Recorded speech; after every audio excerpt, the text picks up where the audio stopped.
Yes. Alrighty, what's up everybody? It is I, Peter Joseph here for video number 2. On your late Sunday night, September the 29th, 2024. Or for my great people on the replay crew, you great sexy bitches. It is now September the 30th, 2024, the final day of September. As we now move into the evil month of October. And we're getting close, ladies and gentlemen.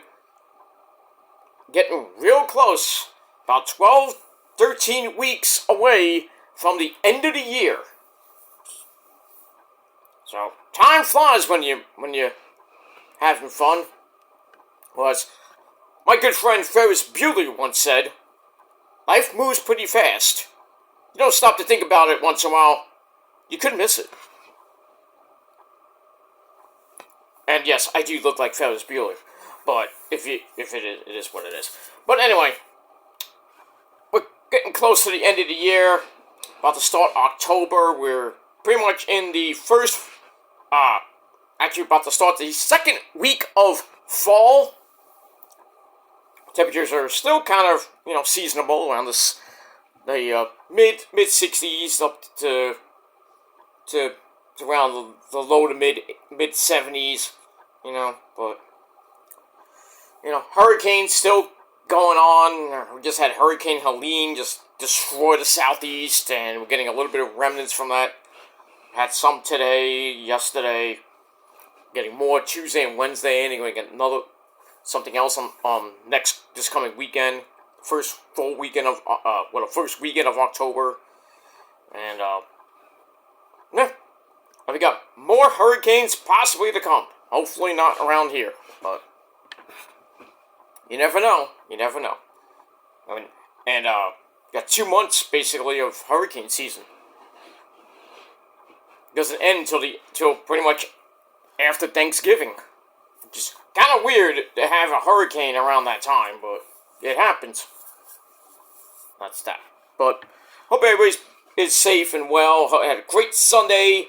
It was Football Sunday, week 4 in the NFL in the league where they play for pay.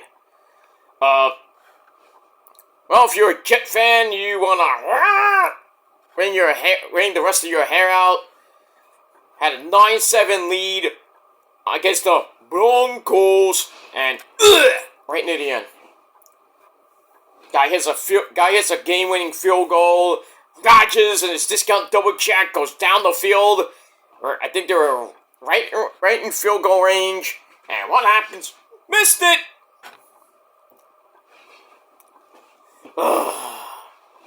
That sucks. But I picked the Jets to win, but it happens.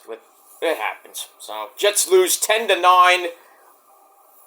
They fall to, what are you now? 2-2 on the year. The Bills got demolished tonight. Woo! The Ravens just came out to play today. And after 2 miserable losses, and almost a third loss, but thankfully they held on to beat Dallas. They are now 2-2, so they righted the ship a little bit. Otaku's happy. What-de-do? We got that. Another team that righted the ship is the 49ers! Yes! I know it's the Patriots. It was an easy game. It wasn't that easy, but, near the end. But they won 30 to, what did they win? 30 to 13. I believe they won 30 to 13 in Santa Clara today. Big game for Brock Purdy. Another 288 yards. Mason with a touchdown. Kittle with an amazing touchdown. I don't know how he caught that ball in front of 3 people. He's George Kittle. What do you want? Debo with a good play near the end of the game. In the third quarter. Like I think it was like a 40, 50-yard play. Debo's back. Gotta love it. I pretty much wasn't even on the score sheet. That sucks. Jennings, couple catches. That was good. But all around, a great game for the Niners. Offensively, defensively great. Fred Warner with a interception for a touchdown. Had a couple fumbles. I know there was one on special teams for the Niners. That was bad. Just to open the second half, which led to I think it led to a score, or led to, well, they scored, I know that, but I forgot it was a touchdown or a yeah, it was a touchdown. Yeah, that sucked. But in any case, you know, they were just giving Brissett, the quarterback of the Patriots, fits today. Bosa with a couple sacks. I think they sacked Brissett like 6-7 times. It was just it's like it felt like a typical Niners game. It was great, both sides of the ball. Special teams still needs a little bit of work.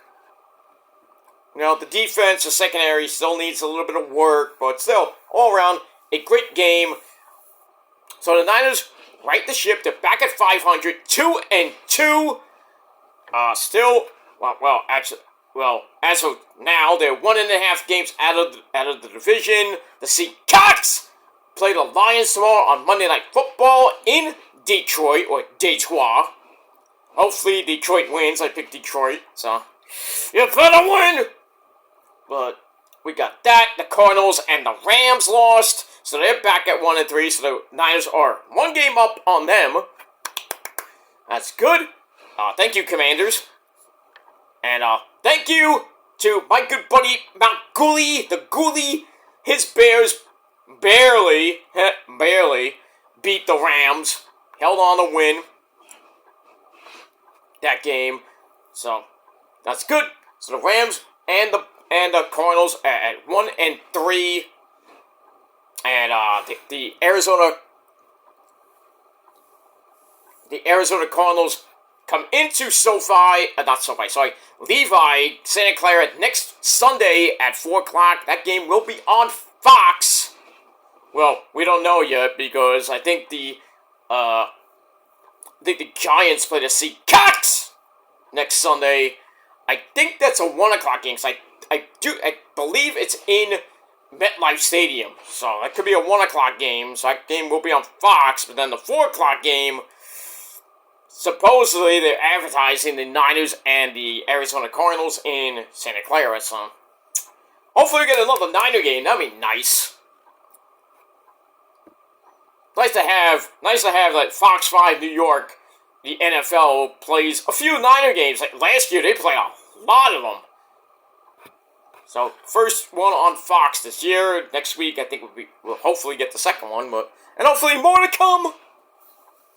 But we got that. But so after Arizona, the Niners will fly up to Seattle. That's a hard game in week number 6. And right now the Seahawks are 3-0. Hopefully by the time they face the Niners, they'll probably be 4-1. Maybe 5-0.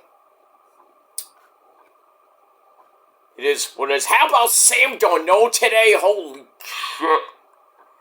The Packers just they fell apart and almost came back to win the game. But still, Vikings are now 4-0. The Chiefs, Chiefs do what the Chiefs do. Patrick Mahomes slides that money in the ref's pocket. What happens? Him, Kelsey, and company come back. They win 17-10 in Los Angeles against the Chargers. So Chiefs 4-0, Vikings 4-0.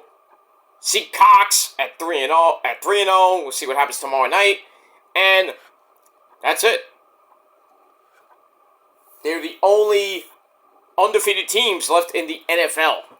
Because the Bills, who were undefeated, they got destroyed by the Ravens. So that's that. But lots of football to go. We got another pretty much 13 weeks to go. Plus buys, of course. We got that.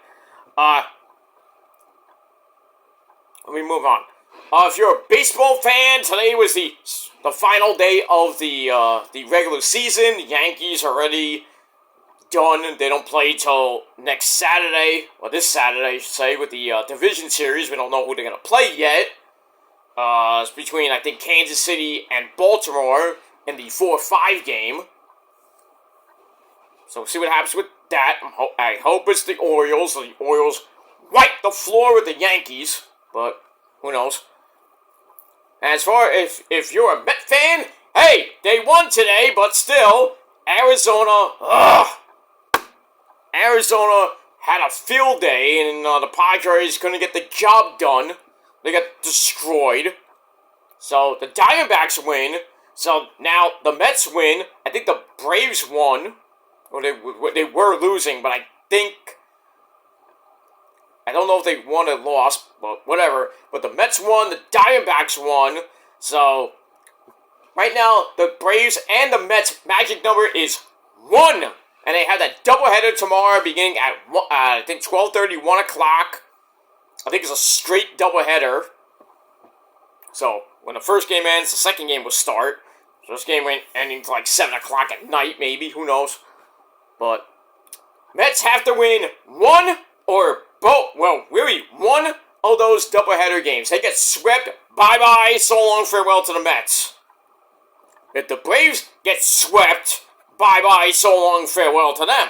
And the Diamondbacks sneak in. So the Mets get swept. They're out. And the Diamondbacks will go in. So it's going to be a big day for us Met fans, praying to the Lord that Tyler McGill and possibly Luis Severino can get the job done. Mets need 1. But they're facing Chris Saley in Game 2, and the guy that faced McGill in, I think, earlier this year. And, yeah, so the Mets are going back to the House of Horrors where they lost 2 or 3 this past week, when they could have just shut the door on the Braves, and the Braves just, pretty much took the wild card from them. And now the Mets are fighting for their lives against 2 good pitchers, Chris Saley being one of them.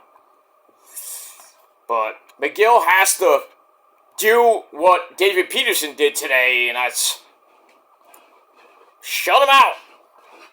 Mets had a good day. Lindor with a big home run, basically carrying the team on his broken back. And I don't know why Edwin Diaz was in the game today, and he's saying, "Oh, I'm gonna be available for both games." Oh boy. So the Mets win tomorrow, they're in, then they'll probably go fly right back to Milwaukee for that wild card series, which begins Tuesday, Wednesday, and Thursday if necessary. So they win, they're probably going to go on the road, and they'll probably face either, if they get the number 6 seed, then they'll face the Brewers. But I think if they sweep the Braves, then I believe they'll probably get the 5 seed, which will face San Diego. Oy, that's not good. Either team will probably kill the Mets in the playoffs, but we'll see what happens with that. But the Mets somehow beat one of those teams.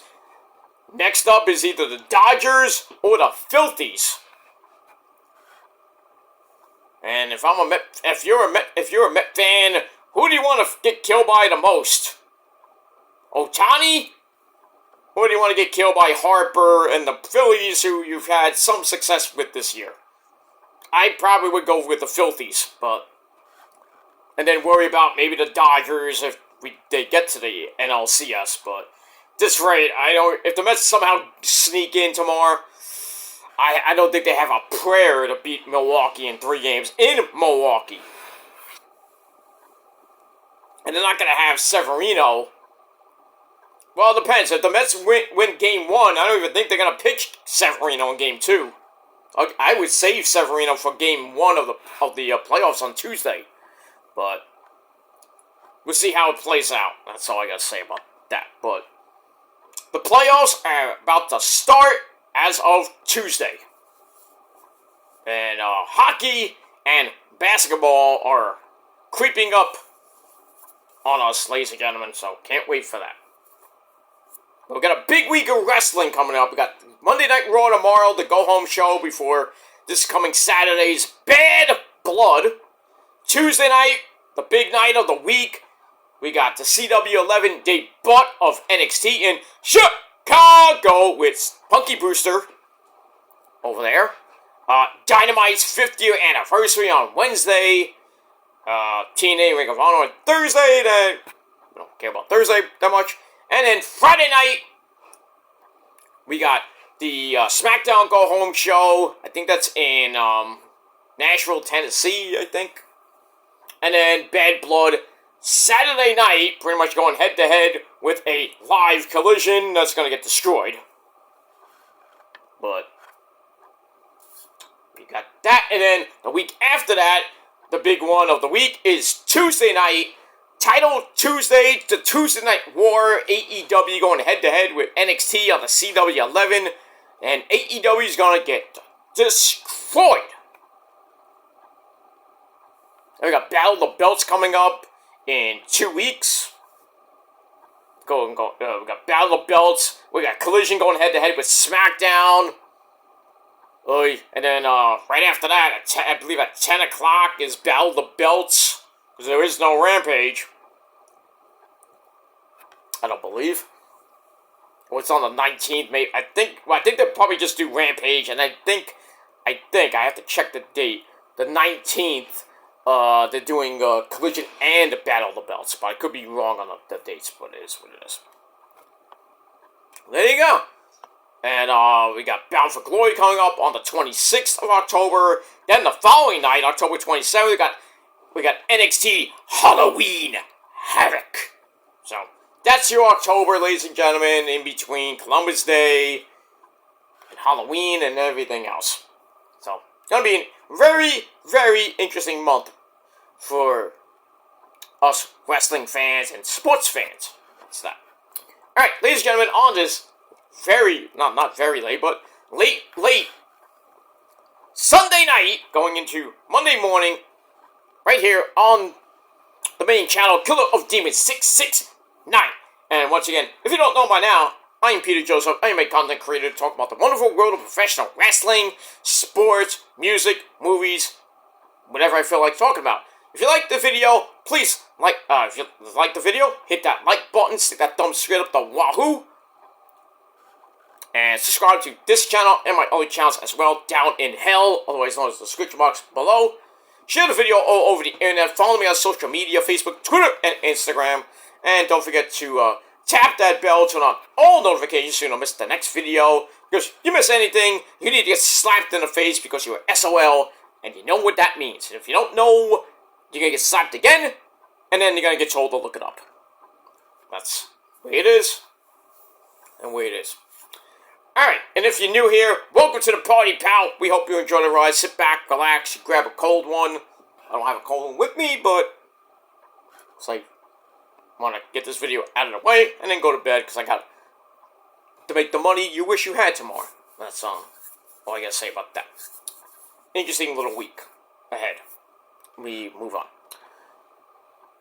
Alright, ladies and gentlemen, let's get into the video, I should say. Alright, so ladies and gentlemen, on this late Sunday night, it is time for a twofer in one fur. It is time for your late and out-of-date WWE Smackdown and AEW Collision reviews for September 27th and 28th, 2024. I was going to do separate videos, but might as well just do a 2-in-1 video. So we're going to go to SmackDown first, get that out of the way, and then we're going to go right into an abbreviated review for Collision. And then right out of that, that's out of the way. We're gonna hopefully get back to normal with Raw tomorrow night, and we'll see what happens with that. All right, so let's begin with SmackDown. Pretty good show on the USA Network on Friday night, and we're emanating from the Paycom Center in Oklahoma City, Oklahoma, home of this man, good old JR. Back up, Tony Schiavone. We're back in Oklahoma. Boomer Sooner, Tony Schiavone. Back God Almighty, Stone Cold. Okay, calm down, JR. Back God Almighty. Space Mountain. Okay. Guy gets around. But in any case, we got that. And as always on Friday nights, our commentary team of Mitchell Cole and Corey Slave. And that's it. Alright, so give it up for Bad Blood this coming weekend. And yeah, the show was kind of like wow, but we move on. Alright, so we start off the show with this man, the man who fears the Gilmore Cutter. Oh, he does. And that's Randy Orton and his monotonous voice! His pose and his ginormous quads, I could kill William Yuta in one move. And that's pretty much it. So, Randy comes out, gets things going, the fans sing his theme song. I hear voices in my head, they talk to me, they counsel me, they go to me. Blah, blah, blah. He's like, I haven't been around much lately, because you've been banging your wife. You're fucking hot. Ugh. Randy Orton probably has the hottest wife in the WWE right now. Just saying. Just saying. Alright, so he's like, I haven't been here for a while, but it's back to be on SmackDown. So, a little cheap pop. So, he's like, there's been a few people that I actually trust in the business. And he's like, but I trust our champion, Cody Rhodes. Why? Anyway, he's like, I don't get why Cody is teaming with a man he beat at WrestleMania, our tribal chief. Put up your ones, ladies and gentlemen, and acknowledge him, our tribal chief, the OTC Roman Reigns, who is gonna sadly team up with Cody at Bad Blood to take on Solo Mibuki and Jacob Fatu. I love you, Solo! He won't be loving him for long. If anybody watched the behind the scenes of WrestleMania when Roman was going to the ring, who was behind him? Jacob! I bet you nobody noticed that except for like a few people like me. But just saying, Jacob's turning eventually. But we'll see. We'll see. So he calls Cody out. Cody comes out, hugs some kids. It's the fucking theme song. No! So he comes out and says, I would look like a fool, you do. But I'd rather look like a fool than be a coward, where you're kind of both. You fucking mark. Anyway, he talks about Roman keeping his word to Cody so far. And so he's going to do it again right now. Cody thinks it's time to kill the bloodline. That ain't happening. And host Randy doesn't have a problem with that. So Orton's like, I have no problem. But then this man, my good friend Kevin Owens, Mr. Wrestling, he comes out and he is pissed. Kev, you're never happy, huh? Only when you're hugging pandas? But anyway, so he comes out, and before he can even open his mouth, the bloodline, the Wish version of the bloodline come out. Solo Mibuki, Jacob Fatu, I love you, Solo, and the Smackdown Tag Team Champions, the man who you don't feed at after midnight, Tama Tonga. And Tongaloa. They come out, and we get an OTC chant. Solo says, Cody, you better hope that you can trust Roman because he's, because basically Roman's better than the people that are in the ring with you right now. They basically failed to take the bloodline out. So he tells Cody to acknowledge that. No, I ain't gonna acknowledge you. And KO is like, doesn't really care what Solo has to say. He's like, alright, how about this? How about me? How about a tag team match, Solo and Jacob? Later on in the main event. So Cody's like, yeah, that sounds like a great idea. How about a 6-man tag? But KO's like, no, you already got your match with teaming with Roman. You got your match at Bad Blood. So instead of you, I'm going to team with my good friend Randy Orton to take on Solo and Jacob Fatu. And Cody's like, I don't care. Okay. Tension. I love it.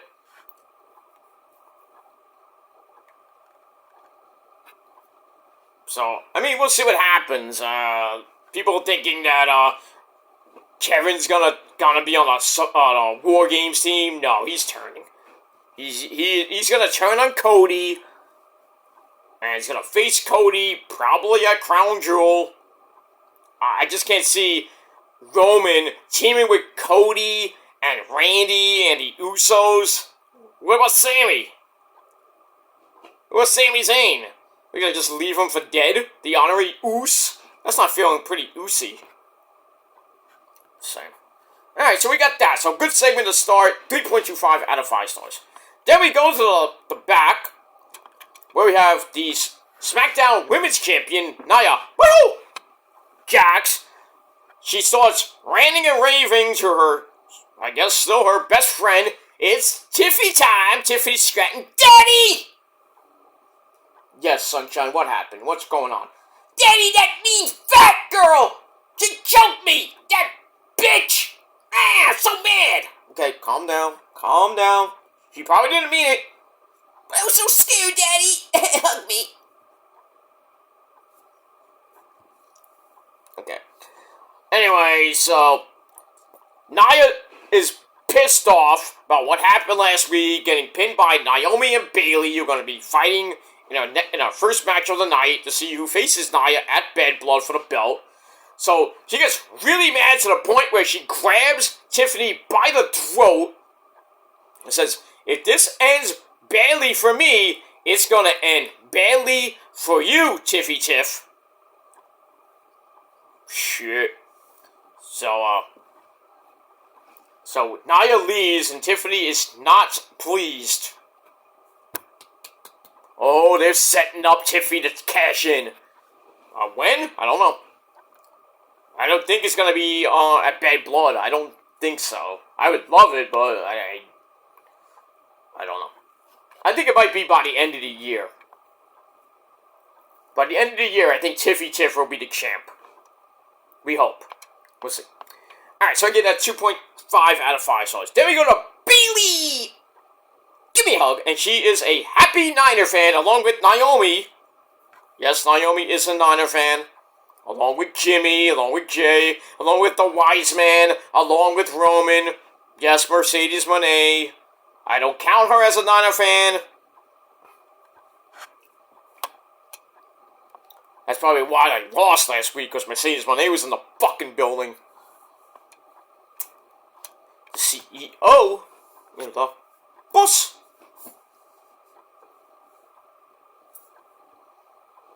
Yeah. So look at that. So, Naomi and Bayley, pretty decent match.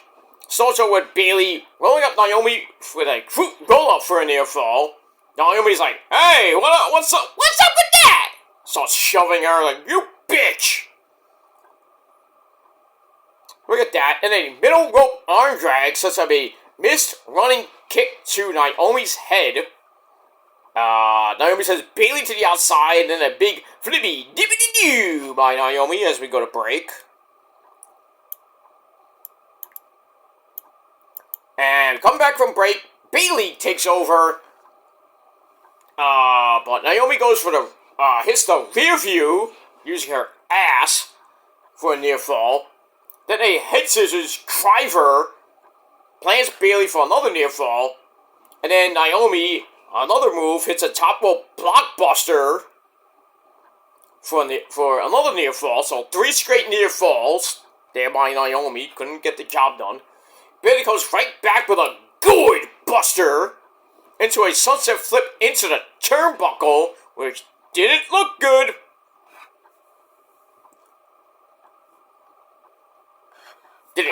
She kind of didn't hit it, but still worked in her favor. So she gets a near fall out of that.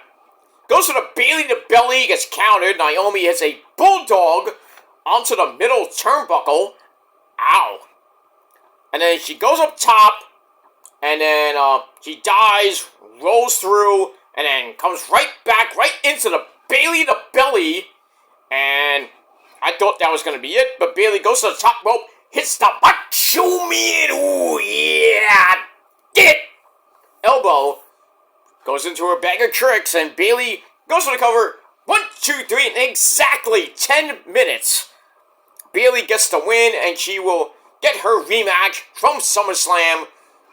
So we got Bayley, Nia, Jax, 2. Electric Boogaloo for the Smackdown Women's Championship. So we get that. After the match, code of honor between Bayley and Naomi. I guess they're friends. But she is pissed. Seems like every time Naomi gets like a title shot or a title, or goes for the title or gets a title shot, comes up this close. And she was a former two-time SmackDown Women's Champion. But I think ever since she left the whole thing with Sasha/Mercedes, where they dropped the belts and Naomi went to TNA, Mercedes went to Japan, and then after, I don't know how and why Naomi came back to the WWE. I guess, cooler heads prevail and Vince go bye-bye. Because, Triple H was like, oh, come back, we'll take care of you. No, Naomi's been pretty much on the losing end. And I think it's punishment.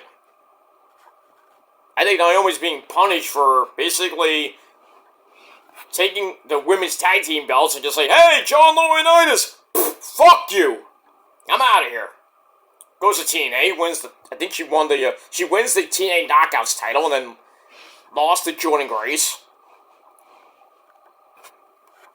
Good stuff there. She had a good run for a few months and then back. Come back, we love you.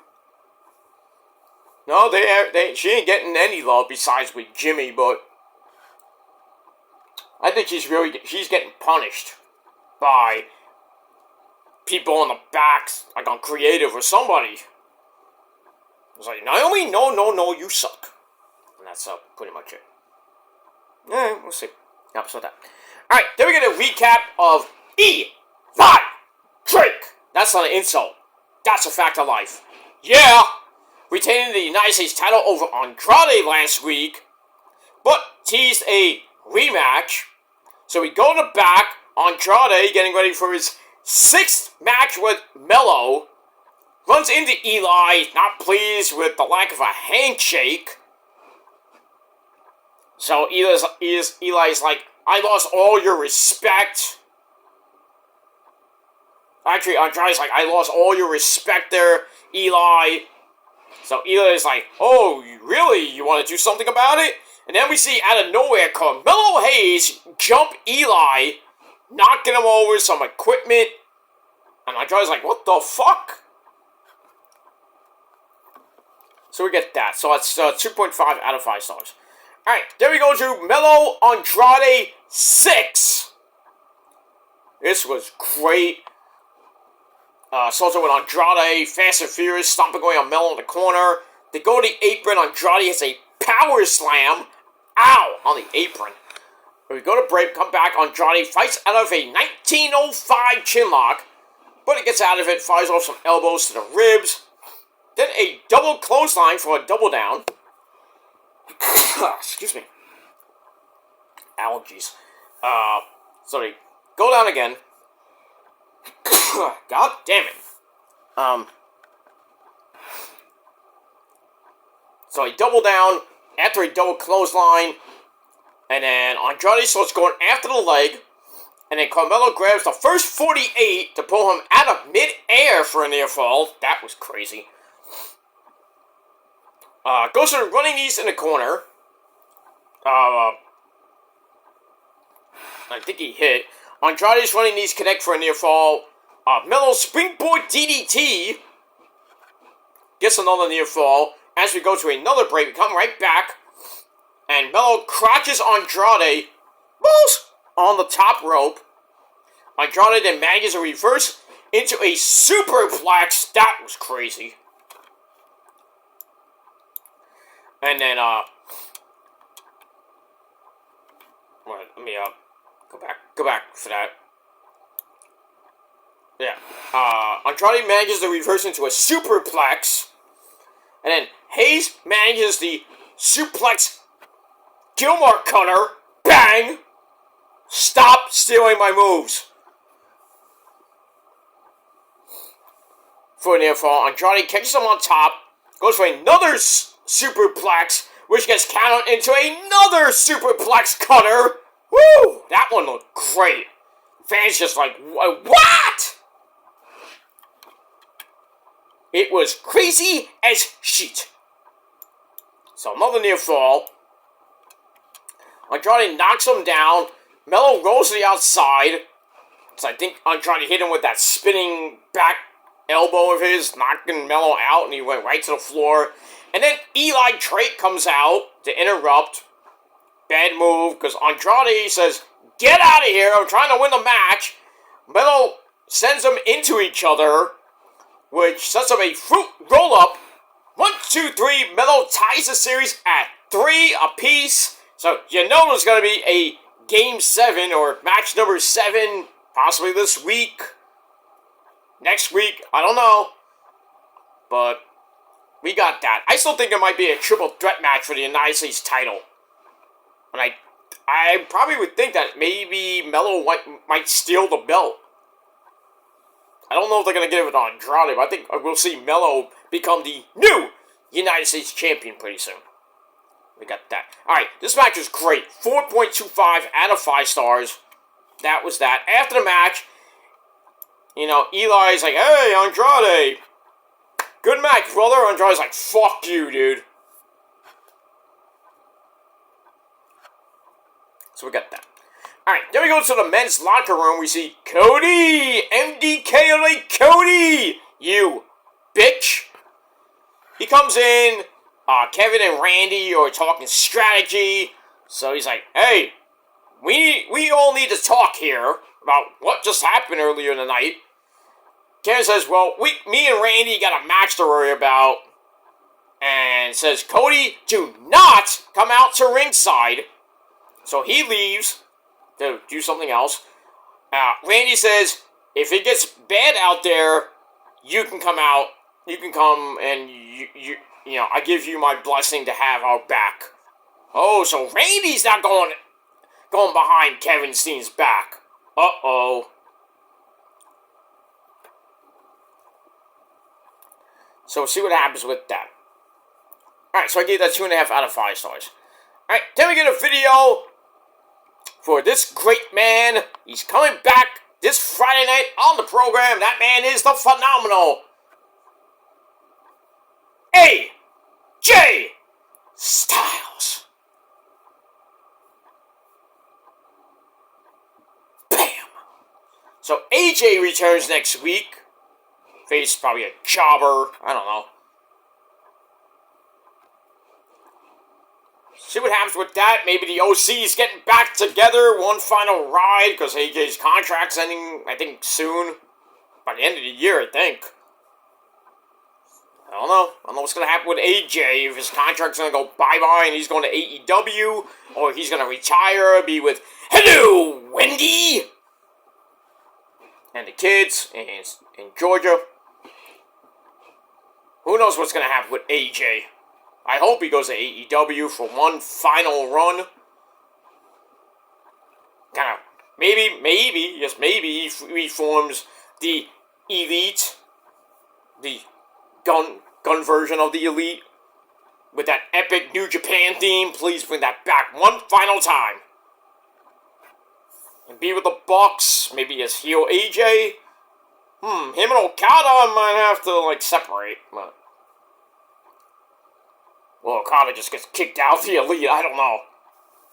I don't know what would happen with Okada. And then you gotta worry about Jack Perry, too. But we'll see what happens with that. Alright, speaking of AJ and the OC, we have one member of the OC, Mia Yim, before her dumpster match this coming Friday night against Chelsea Green. She takes on Chelsea's favorite person in the whole wide world, Piper Niven. Dewdrop. So we have Chelsea Green and goddamn, her skirt look, really, really, really up there. You can almost see her woo-ha. So she comes out with a trash can filled, and it smelled really bad.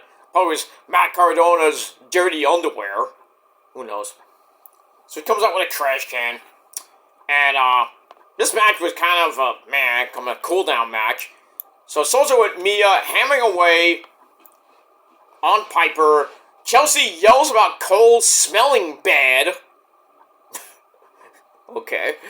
Then we get a Hurricanrana out of the corner, staggers Piper, but she comes right back with a toss out of the corner, launched Mia Yim out of that corner, almost like Snow in Final Fantasy 13. Then she goes for a backsplash and missed, and then Chelsea Green also distracts her, which allows Piper to hit a cannonball off the apron. Ow. As we go to break, we come right back. Piper is still in control, hits another cannonball. Actually, goes for a cannonball. Mia somehow turned that into a crucifix bomb. And then Piper knocks Mia off the top and out to the floor. A little nasty crash there. Which has Chelsea gets up off the floor. Mia avoids the cannonball into the trash can, and Piper hit the trash can. And then after kicking Chelsea off the apron, she takes Piper on the apron, hits Eat Defeat, and Piper just fell right into the ring. Mia goes for the cover, 1, 2, 3, in just under 10 minutes. Mia Yim gets the win over Piper Niven, and that's pretty much it. Match was meh, so I gave it 2.25 out of 5 stars. That's that. So next week we got a dumpster match between Chelsea Green and Mia Yim, and the only way to win the match is to put your opponent in the dumpster, and I think close the lid. We'll see what happens with that. I think Mia Yim might win the match next week, but we'll see. Alright, moving on. Alright, speaking of next week, we got a triple threat ladder match for the Smackdown tag team titles. We got the Guerrillas of Destiny defending against DIY, Johnny Gargano, and the Psycho Killer, Tommaso Ciampa. By the way, happy birthday to Candice LeRae. Her birthday was, as of this video, yesterday, so happy belated birthday to Candice LeRae. And also we got the Street Profits, Angelo Dawkins and Montez Ford. In this match is going to be crazy as shit. Will it be a title change? I'm hoping, but I doubt it. Alright, we see all 3 teams are ready for the match. So that match is going to be Friday night on SmackDown. Alright, then we get a look at the signs by the marks in the crowd. The fans. Get that. Then we go to the back where we see Bayley. Give me a hug. She's walking. Actually, Naomi is walking. Bayley comes in and says, hey, I'm sorry that I had to beat you. So Naomi's like, you're not sorry, you bitch. Just like Naomi wouldn't be. It's like, then he was like, "Oh, you wouldn't be sorry if I won, if you won." So, kind of being hypocrites. Then they kind of hug and everything seems to be okay. Naomi's like, "Go get your title back. Go beat Nia. Go get your title back." So, they seem to be back on the same page. So she leaves, and then Tiffany Stratton comes back in, and Naomi is so sick of her that she's like, "Me and you, this Friday night on Smackdown in a match." And then she goes to leave. "Daddy, why is everybody messing with me?" Why is everybody messing with Tiff? I don't know. I don't know. I don't know, Cliff. What do you mean you don't know? Alright, so we got that. A lot of people want Naomi to turn heel. I don't know that'll work, but anything to probably save her career right now. Let's do it.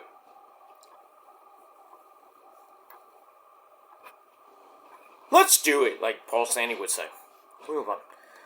Alright, so I gave that 2.25 out of 5 stars. Then we take a look at Jey Uso, the Yeet Man, winning the Intercontinental title on Raw this last Monday night from Braun Breaker.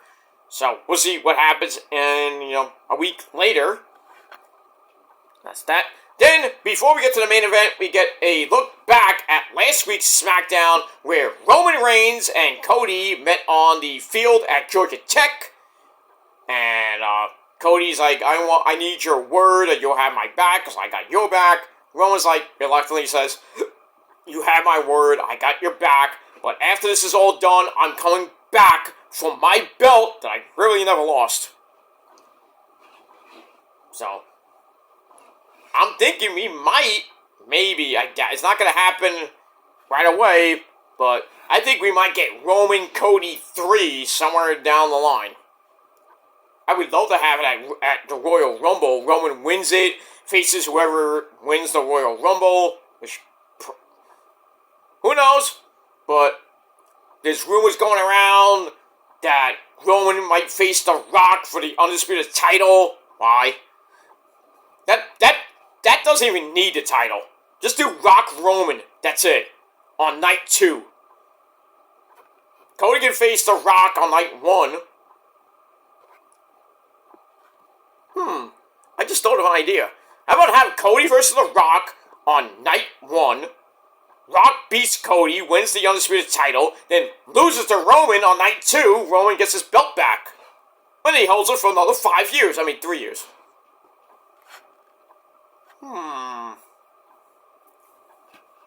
Anywhere to get Roman back the belt and get some ratings for SmackDown on the USA Network.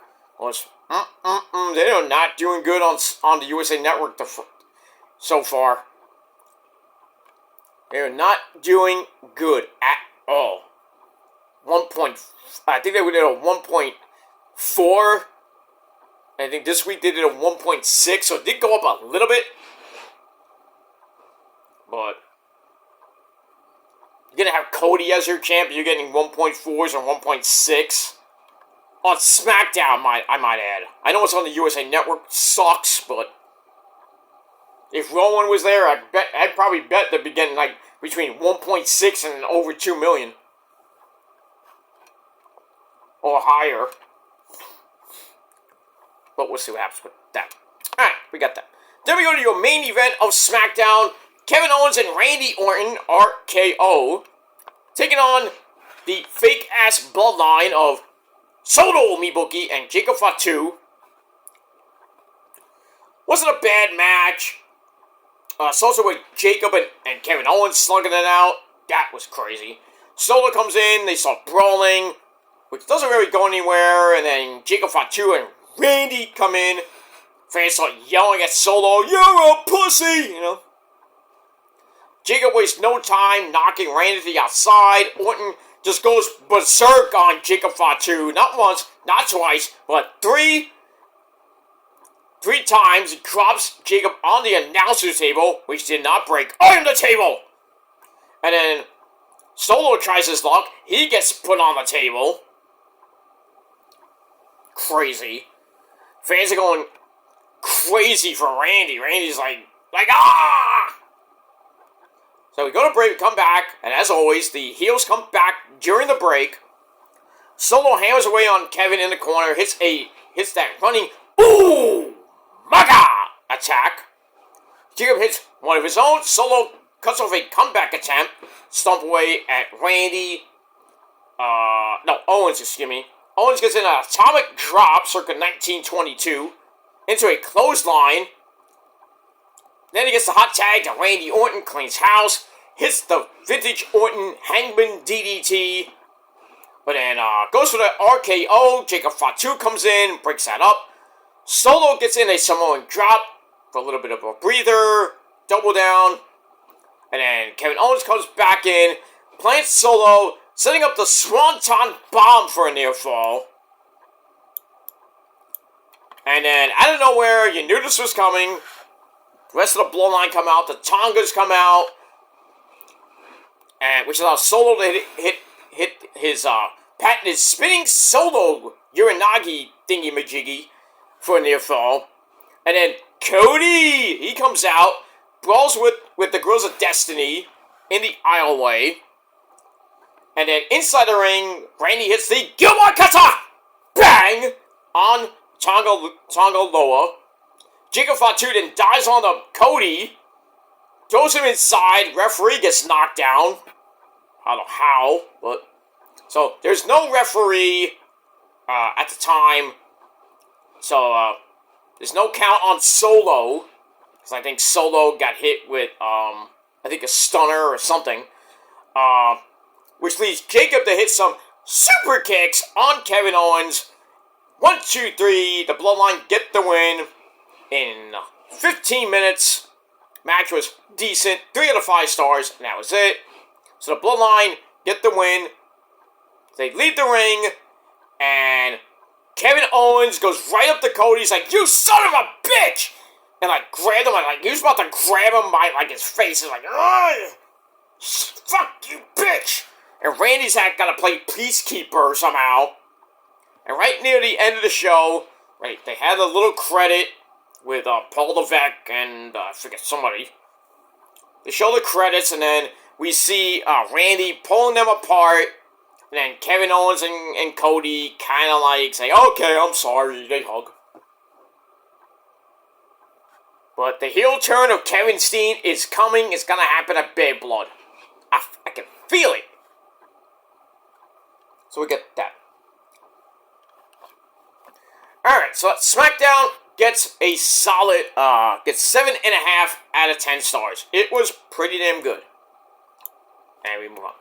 Alright, we're gonna quickly go right to Collision, and then we're going to bed.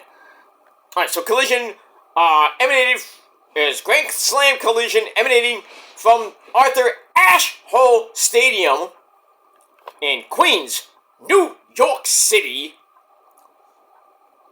Decent show. We had Tony Baloney Schiavone and Daddy Magic Matt Maynard at ringside. And there was a moment where Ian Rica Boring was there. So, excuse me. So, we'll see what happens with that. Let me just see if I can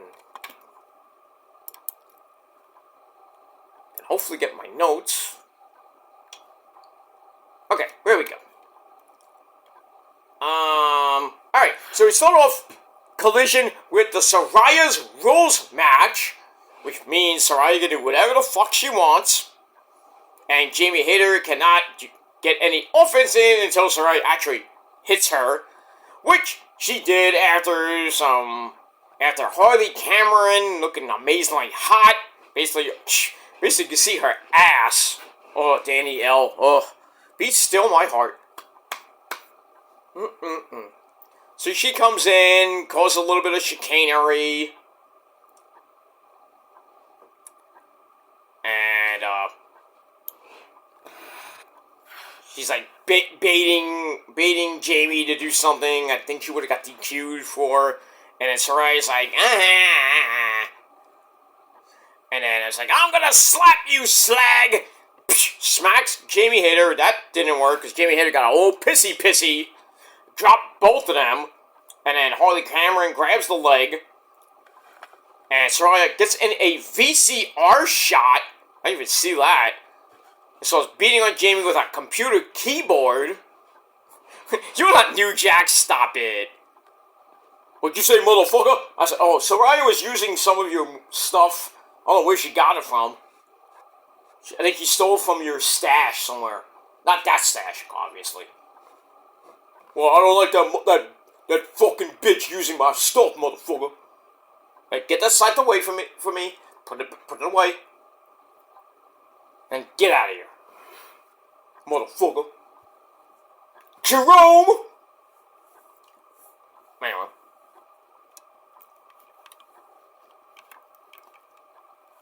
Alright, so we get that.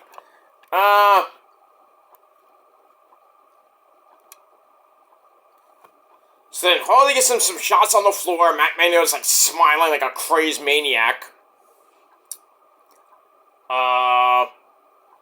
Then Jamie suplexes Saraya on the floor a bunch of times, sending Harley into the ring steps. Ow! And then Saraya comes back with a pipe, and then pours a bunch of toy cars onto a table. But it takes too long. Jamie sends her into the barricade. And then once again, Harley Cameron tries a distraction. Jamie Hayter catches a diving Saraya with a power slam. Go up top, Saraya hits Jamie with a chair, knocking her through the table. And then Harley grabs another table.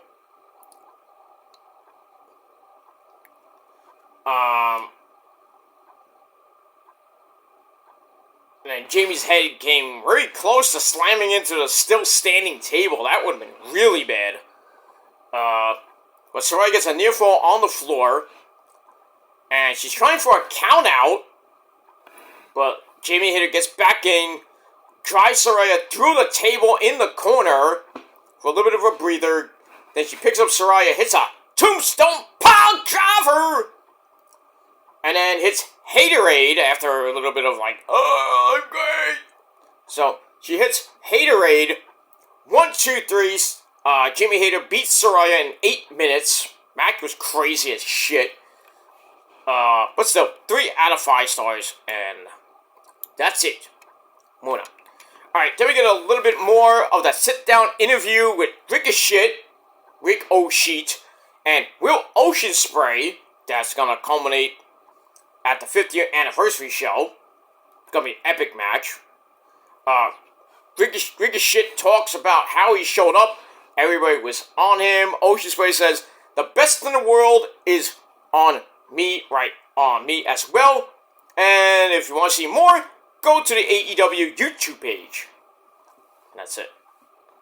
Moving on. Alright, then we got a 6-man tornado tag team match.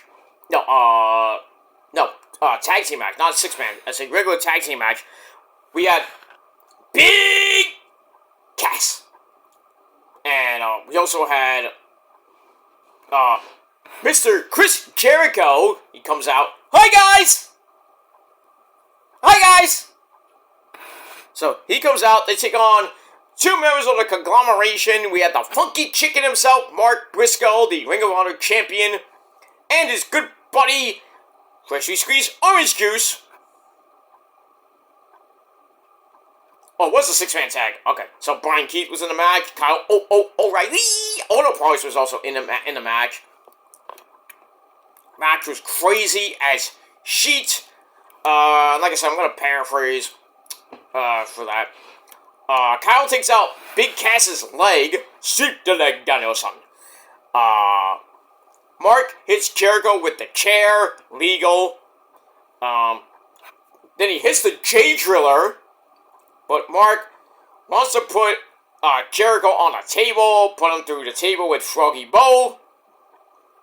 That don't work because Big Cass comes back. Chokeslams Mark through the table. and Jericho just goes and covers him. 1, 2, 3 in 9 minutes. The Learning Tree get the win. And then after the match, Jericho's like, me want the Ring of Honor title back.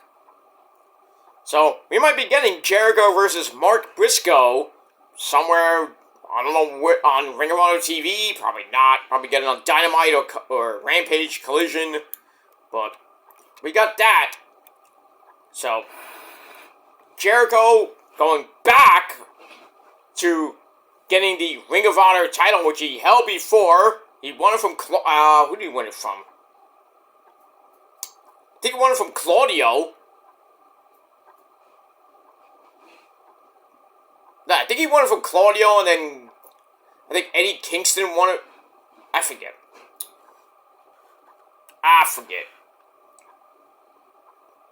But in any case, look, we got that coming up sometime soon. But we got that. Alright, then we go to Brody King. Brody King and Action Andretti. This came about from Rampage, where Action Andretti got all pissed pretty much the entire match. Throws a water bottle at Brody after the match, and then he got destroyed after the match. So on cue, Action Andretti's like, I want a match with Brody King. Well, I think you should have shut up and moved on, because Brody King beat Action Andretti in under 2 minutes with the cannonball. That's it. We move on. Then after the match, the Righteous and I believe Lance Archer come out. We have Dutch and Vincent. They all come out and have a big humongous brawl with Action Andretti, Leo Rush, who was at ringside with Action Andretti, and Darius and Dante Martin. They got all beat up. And poor Layla Gray had to just watch. She just called me up and came in my bedroom, but, you know. Moving on. She is smoking hot. That's that. Alright, then we see, Jungle Man. Well, not Jungle Man. We have the scapegoat, Jack Perry. We see him driving in Times Square. He gets on the Williamsburg Bridge, goes all the way into Queens. We see City Field in the background. That made me happy. And then he goes into Arthur Ashe Hall Stadium, into the parking lot with his boss van. Goes in, gets out of the car. This time he didn't leave the door open, but he still left the car running. So, goes into the ring and has an open challenge for the TNT title against the man from Japan, the king of Japan, Minoru Suzuki Kazadinale! That was that. Eden Riccaboni was hiding underneath the freaking commentary table most of the match because he's scared. Little bitch. He's like, and then like Shivani and Matt Mayo's like, get out from under there, you pussy! And then Riccaboni's like, hey, I gotta go home to my kids! Who the fuck cares about your kids?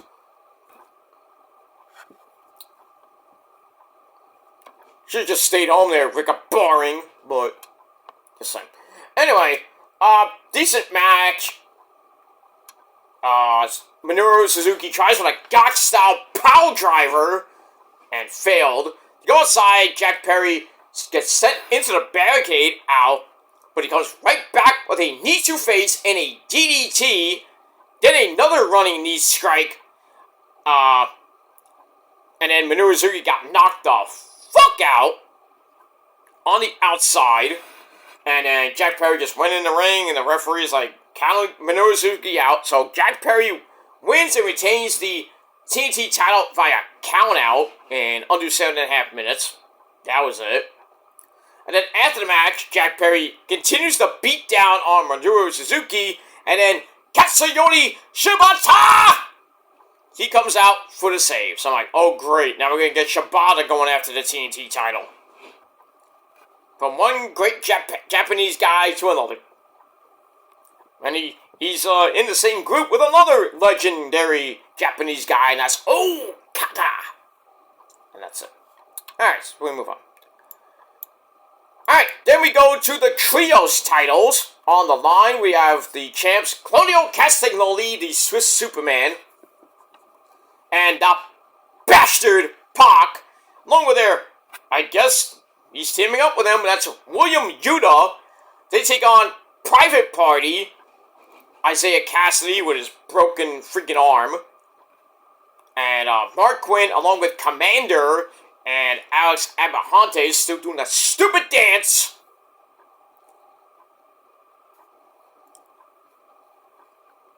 And, so Claudio and Pac come out. William Yuta just comes out, you know, behind them. He's not happy. Well, wouldn't you be if your mentor got the crap beat out of him and he couldn't do anything about it? Pretty much. Wasn't a bad match per se, but in the end, under 7.5 minutes,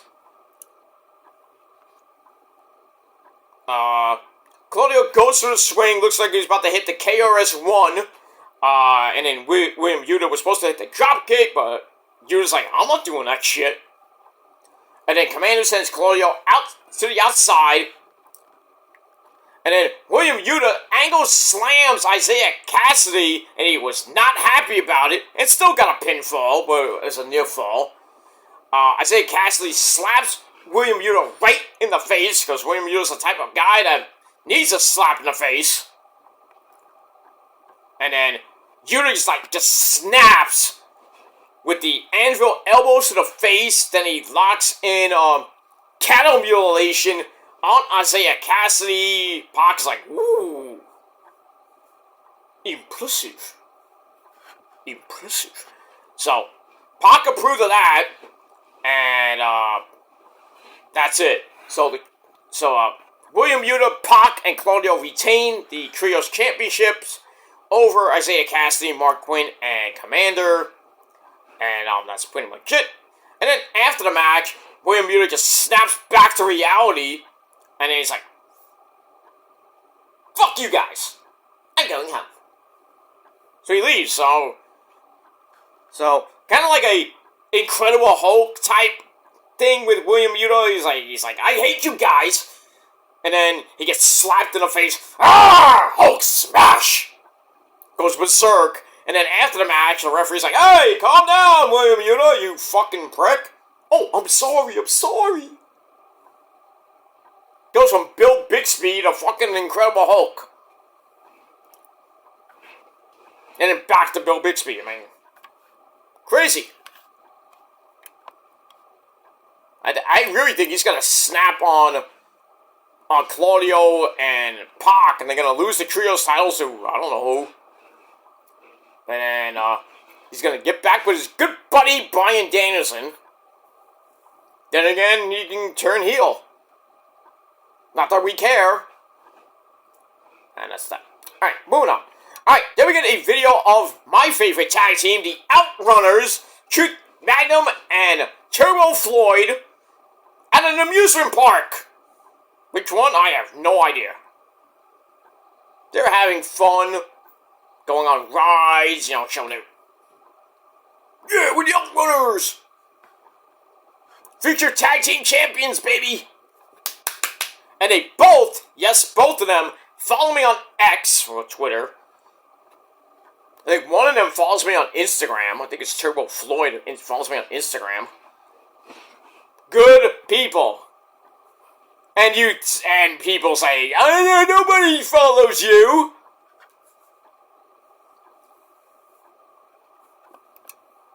A lot of people follow me on X and Instagram. Not a lot on Instagram, but a lot of people follow me on X. And those two guys, they follow me. Rosemary, obviously. I prove that, too. Abaddon follows me. Mick Foley even I think he retweeted me, or he left a comment on one of my tweets long ago. Long time ago. Who else? At the time, Kelly Klein used to freaking retweet my comments every once in a while. Taylor Hendricks still, once in a blue moon, will reply to some of my tweets and you know, like my comments and shit. But so, you know, why do you think they call me Mr. VIP? Because I'm a very important Peter. That's why. People like me. They don't have to talk to me, but you know, they follow me and I follow them, and I like their tweets. I comment on some tweets here every now and then. You know, maybe once in a blue moon, I get a freaking notification. Hey, Abaddon liked your tweet, or liked your comment. Rosemary liked your comment. I still have that one too, where she basically put the prophecy on the map. And if you don't think that's bullshit, go to my rank channel. It's there. Go to my rank entitled "The Prophecy is Real," and I show you facts and receipts that Rosemary herself, with her real account, basically said, "Yeah, prophecy is real. It's a thing." So me and Rosemary are co-founders, partners in crime. And if you don't like that, well, too bad. We move on. Alright, then we go to a triple threat match between a lot of high flyers. We got Hologram taking on Jalistico, well, still in LFI, along with his good buddy Bruce. And he takes on the Beast, Mortas. A 10-minute match, lots of high flippy dippity doos. At one point in the match, Mortis gets head scissors down as well. Commentary talks about how the current luchadors compare to the WCW luchadors. I don't know about that. You gotta talk about Ray, you gotta talk about Eddie Guerrero, I say. La Parka, my good buddy La Parka. Doesn't have the mask like this guy. Adelito. Okay. Who else? Silver King. Juventud Guerrero. All those cruiserweights, even Alex Riley.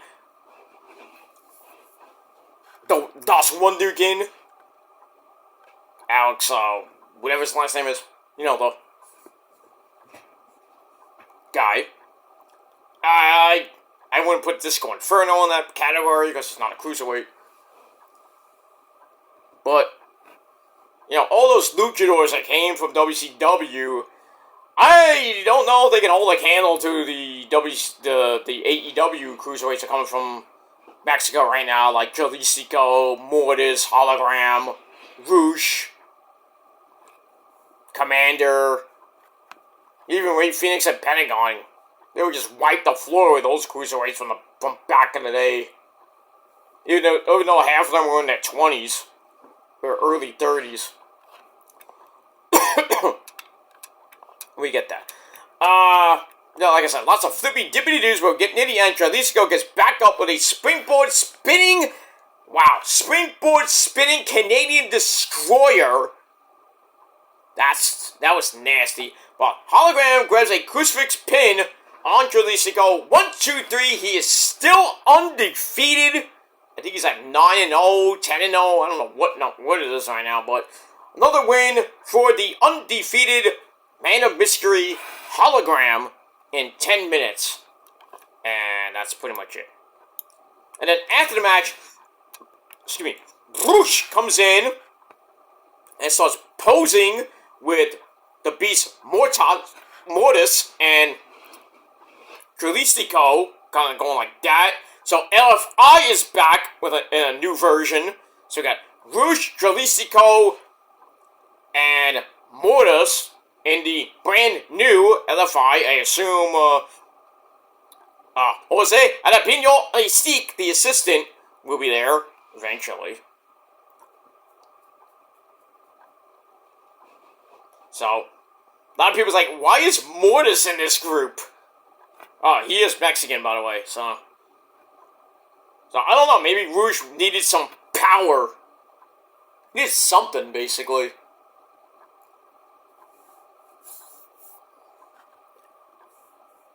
That's pretty much it. So that's the new LFI, ladies and gentlemen. Alright, then we have Chris Statlander is back. She wants to pick her spots. You know, she's there with Stokely Hathaway.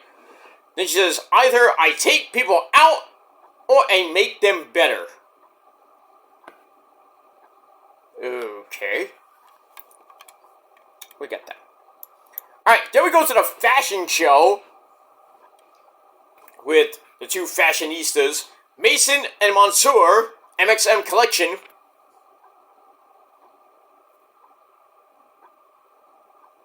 Book. So they come out, present Max Caster's new and improved jacket. They start mocking the idea of Max being the best wrestler in the world. He's not. And bring out some models. I think they were like freaking Creator Pro wrestlers or Wrestle Pro jobbers. Holding up cutouts of the collection over their faces.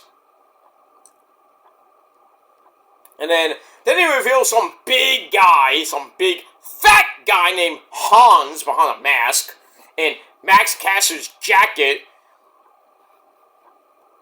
with a head cut out from his chest or something like that. It was weird. And basically they want the rather large and muscular Hans on their team, but it's not Hans, it's Daddy Ass, Billy Gunn. By the way, Sesame Mommy Ass.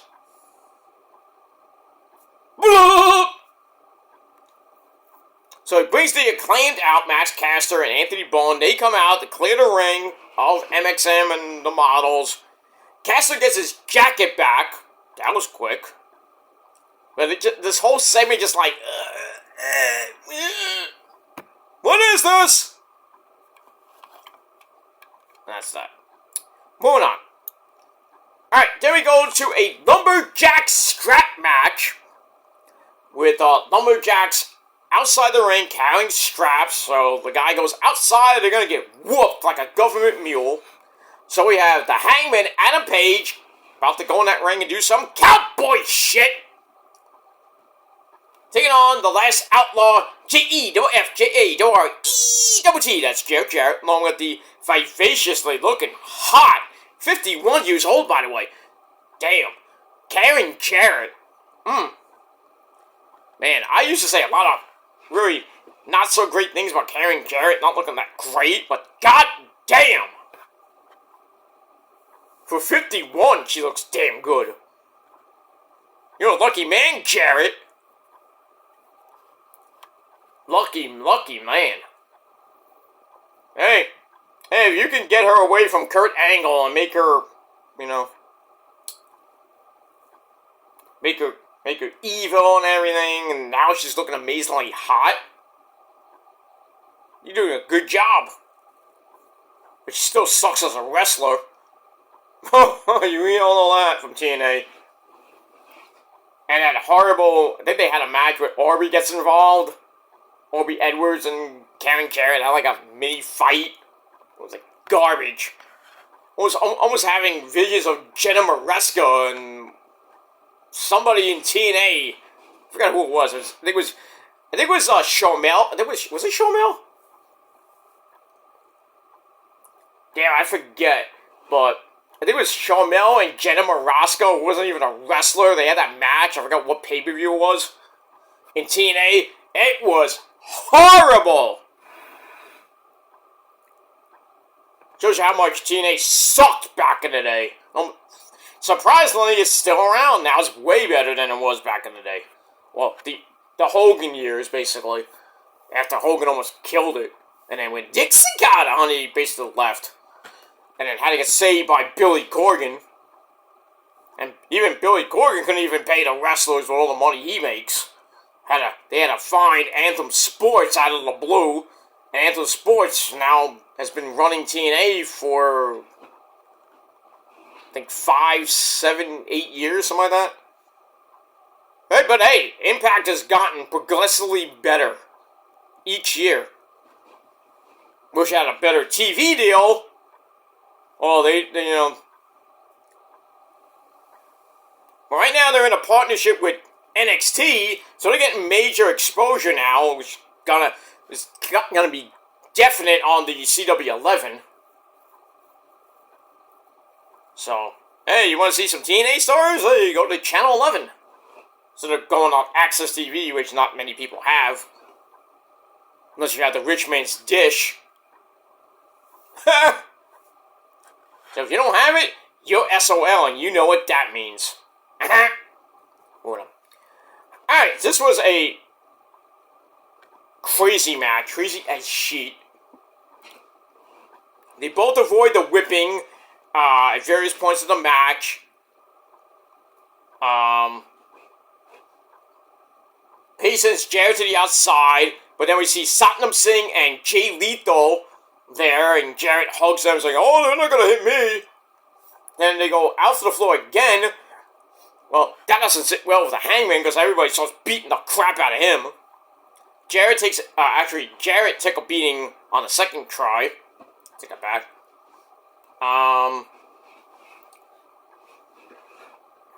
So, we were supposed to go to break, and commentary threw the picture-in-picture, but we're still in full screen. That's bad production. Tony Khan, man. Jarrett gets sent outside for another whooping. We come back from break, but something happened with the feed. We get number 2436, part 4, segment 7 to 10. What the fuck was that? Then we go to picture-in-picture, and then it rewinds to what we just saw. What is going on here with production? Did I just see the lights go out? Did the lights just flicker, or was it just me? I think it was just me. I was like, oh, the lights went out.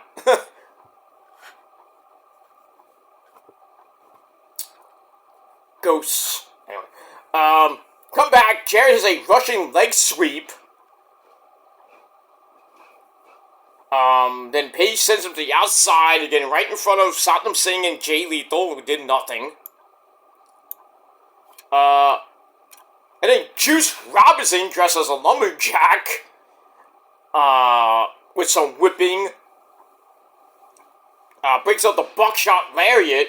Jarrett hits a flippy-dippity-doo, goes for a stroke, it gets broken up, and then the Hangman gets one of the straps start whipping Jarrett. It's not even a freaking scrap, a legit scrap match.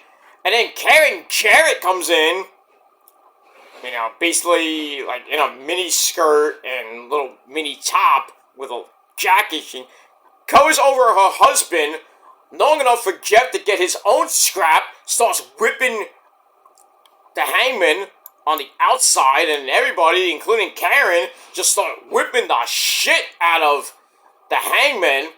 But the Hangman gets a nut shot on Jeff Jarrett, picks him up, hits Deadeye. 1, 2, 3.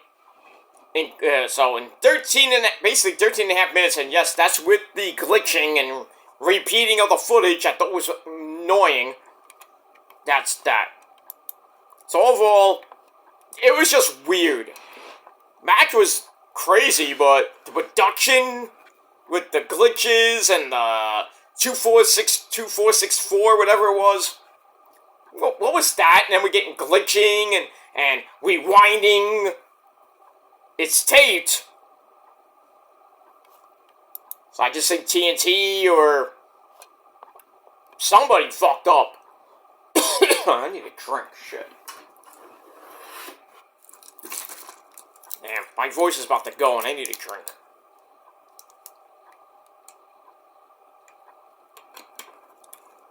Gatorade is thirst aid for that deep down body thirst. Alright, we get that. Alright, so Hangman beats Jarrett in a lumberjack strap match. Crazy as fuck, but the production kind of killed any rating I would have gave it. I still gave it 2.5 out of 5 stars, but I really should give it 2 out of 5 stars. Because of the fucking production. Anyway, after the match, the Hangman starts beating up basically everybody in front of him. And then, the Ass Boys chase him off. You know what that means? Jay White's coming back as a face.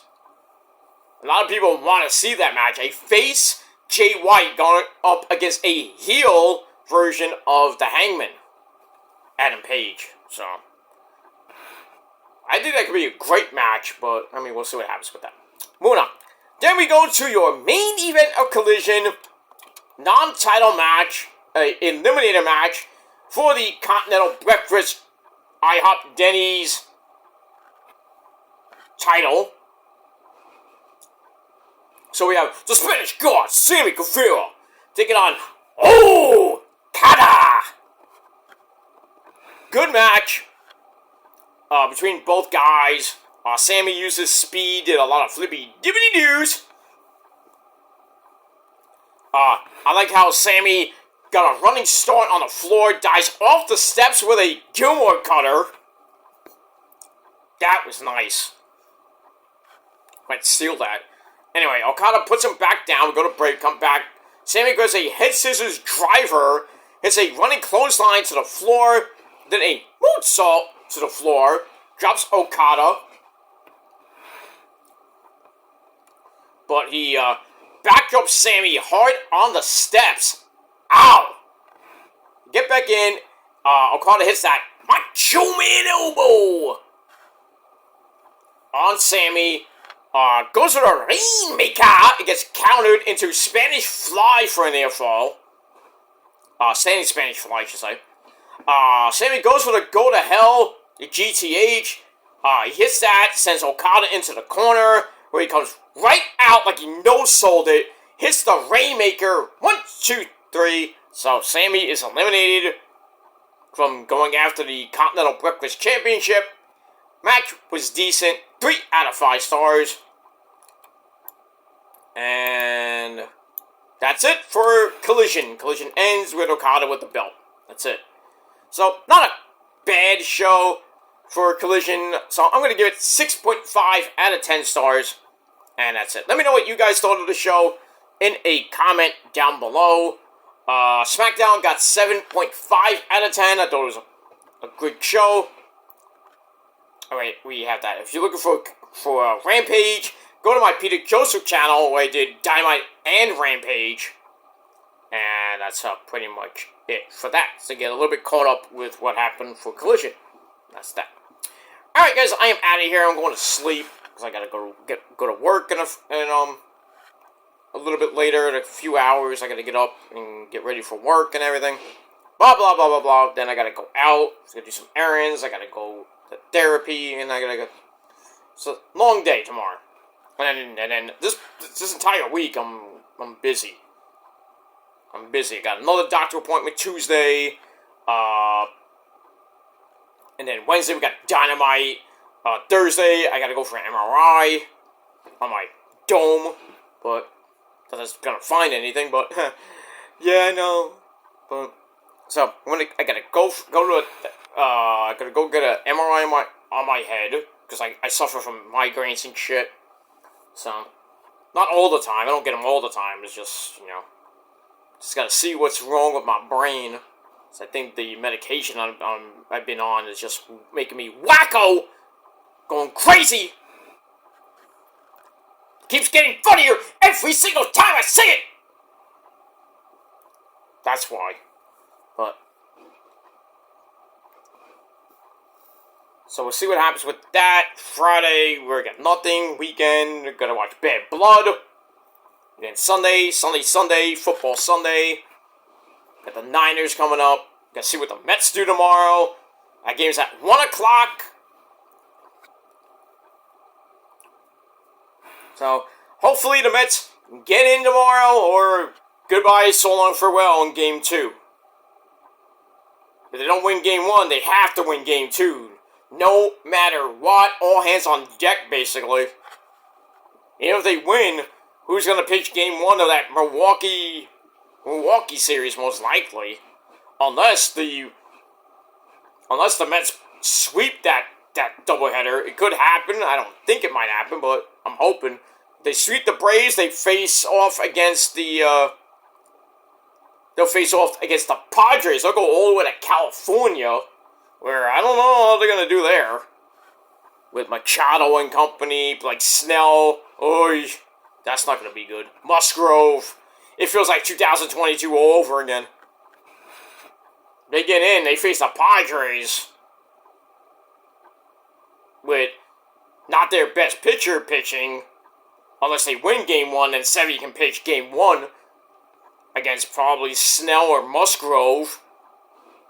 Probably be like Snell in game one, Musgrove in game two.